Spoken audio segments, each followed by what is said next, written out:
this isn't really a steam engine story so much as this is a story of my dad. It's one of a kind. Last week, when I get working on the thing, people just come in. Mm-hmm. They just pull in, got all kinds of questions. One person asked me, well, when's the last time it was on the railroad? Mm-hmm. It was never on the railroad. They think it's a steam locomotive, a miniature or something. Mm-hmm. Yes. I even had a lady tell me she was looking at it with her kids that it ought to be in a museum because there's none like it. We put a lot of work into straighten out timber. It's a lot of fun. And the kids love it. Yeah.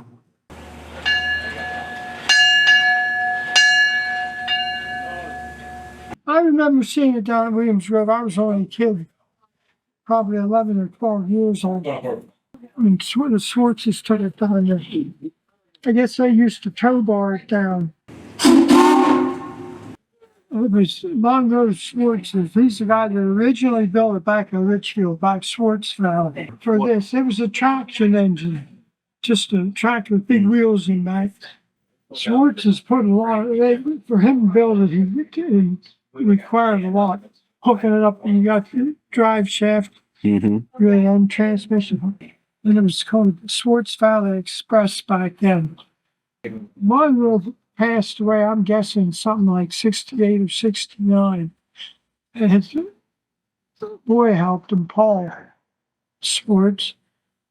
And the other one, I can't think of his name right now. No, none of them are living anymore. When my father bought it from Mrs. Swartz. My grandpa Palmer died in 1997, and then this was his steam engine, and then it was about 10 years later, in 08 or 09, that my dad really took up the interest biggest again, because he said it made him feel close to his dad to work on this. And then there was a guy by the name of Bob Ryan every time he'd go away, he'd be talking about this steam engine. He'd sat down here at the gas station for probably 10 years. He didn't run it. And he got the idea, let's just fire it some Sunday and go for a ride. And that's what we did after sitting all them years. He died actually before it got finished. So that wasn't good. But he's the main reason that we got it going. I mean, I spent a lot of money in the boiler, probably 20 to 30,000, so that it would pass inspection. And you have to put flues, if it's got flues in. And we kind of hated to change the name because it had quite a bit of history as the Swartz Valley Express. The nameplate on the side of the boiler, did Monroe make that? No, that the guy had a machine shop up here at the up at the hardware store. Okay. I can't think of his name. So you put that on? No, he had it made there. Okay, but that was not original to the Farquhar. No. Okay. And you can shut it off too. You don't need motor runner. I'm trying to lube it. Oh, it's loose. Yeah, now I want to. Here comes Jerry.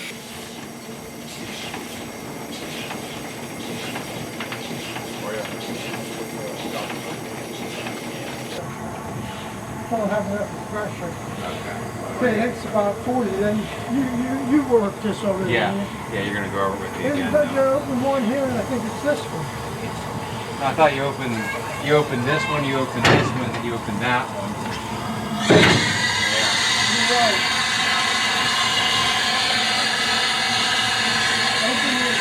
Yeah.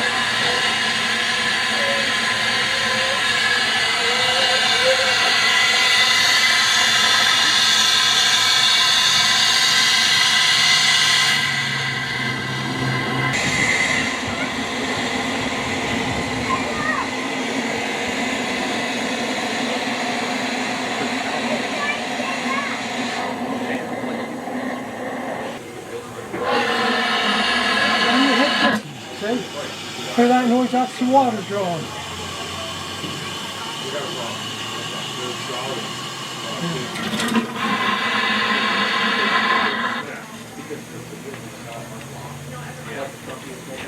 Okay.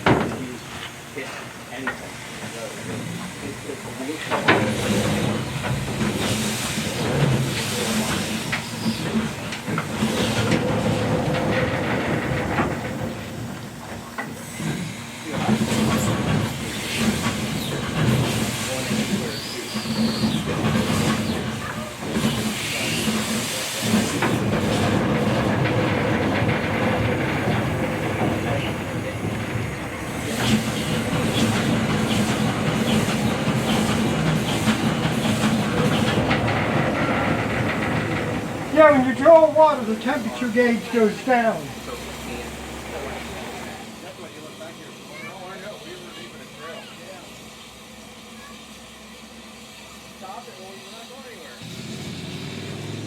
You take wood and water and you make a machine with a motor. We got a motor here. Mm-hmm. It's dangerous too. You got to make sure, like here. Like I said, you got to watch the water in the glass. You have the right to have. That's perfect.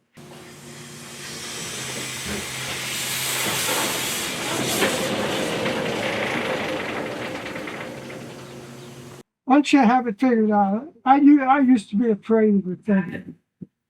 Because one blew up out in Ohio. There was cops, and I guess they had it on the highway, and they were giving them a hard time about it, and the water level went down too low. And then they were on a hill, they backed up, and the water splashes. That water's in the water splashed up over the ground. There's a lead plug in there too. If it gets too hot, then the water would run away. The pop-off valve is over there to the right, alongside the big whistle, just to the inside of it. If it gets more than 125 pounds of pressure, that pops off, that goes off. I don't always run it that much, but sometimes you just get a lot of fire and a lot of steam, and you have to. This is the main thing here that feeds the water, you know. Water's in the tank.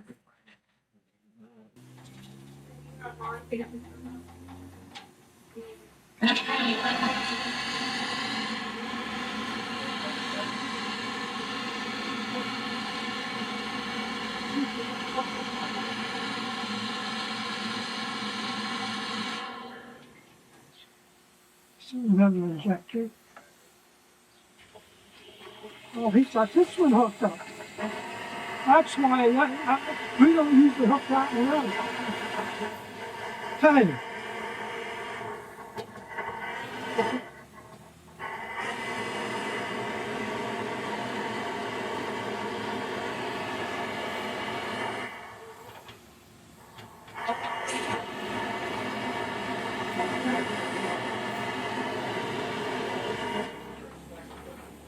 It's tricky, you gotta have it just right. Sometimes when I don't want to draw water, you take a rag or something and lay over this, pulls it down a little, and then it'll work quicker. Yeah, it's getting hot. Use the brakes. Clutch. Gears. First, second, third, fourth.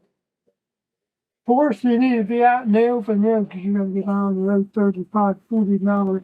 And I never really run it wide open with the throttle. It'd go a lot faster, but I don't want to take a chance. We called the insurance. I'd say going down through here one time, we had it's probably doing maybe 40, 45, 50 even. Yeah. That's the bell. That's the whistle. Two of them over here. If you want your ears to ring, you pull them both.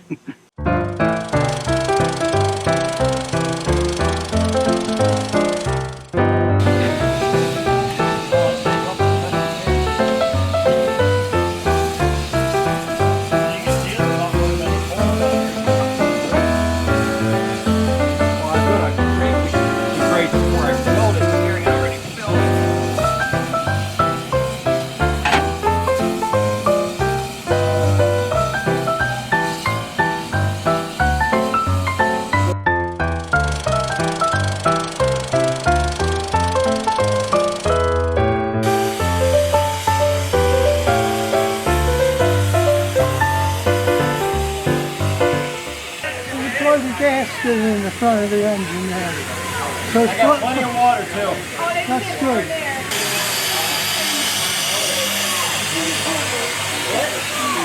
Yeah, I'm losing it. What's that? Yeah, I'm good. I'm still only at 80. I got plenty of Really gasket, yeah. That happened to us too a couple of weeks ago. pressure down. And then you gotta let it cool, and then you can drain the water out. And then you fix your problem. Put another gasket in. I mean, you've been here for 4 hours, and you finally get it to where you want it. Makes you not want to do it again.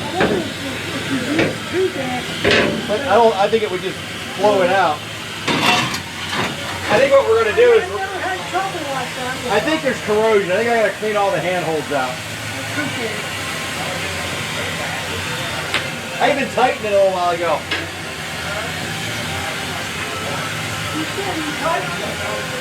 Yeah, it was finger loose. I just tightened it like a quarter turn. Yeah. That's why we're going to have a contingency plan when we go to Dutch days. If this happens at Dutch days, we're going to hook up the match truck and just haul it through. Yeah.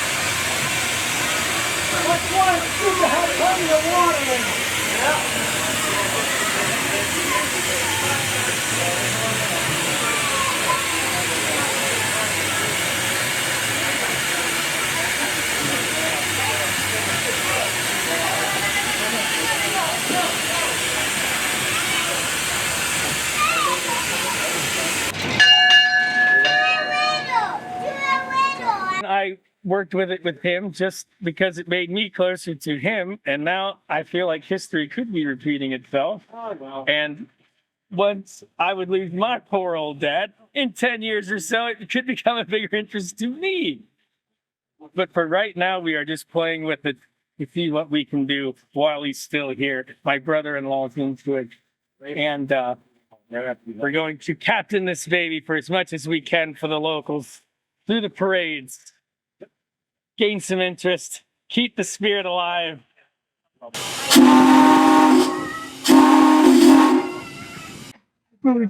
we had it up at Penn's Cave. Okay. We had it up there 3 or 4 years. Like 30. Dad had it up there back in the 70s. We had to take it to Williams Grove. We took it through out at the 200th anniversary out at Port Royal. We ran it through the parade there. Nice. Yeah. Travis wants to take it to a Halloween parade in Sealands Road. Okay. He wants to take it. Where else did he say he wanted to take it? Callisterville parade, and of course, Mm-hmm. Richfield. Yep. Dutch days. But now, as far as Dutch days, if we can get an inspection, polish it up, I think we're good. That big, beautiful locomotive on wheels that can travel the streets for everyone to enjoy, blowing the whistles loud and proud, ringing the bells, keeping the spirit of 1921 alive, which is what the plate on the back says. Now, here in 2022, 101 years old. Pleasant Valley Express. Got it. Head up.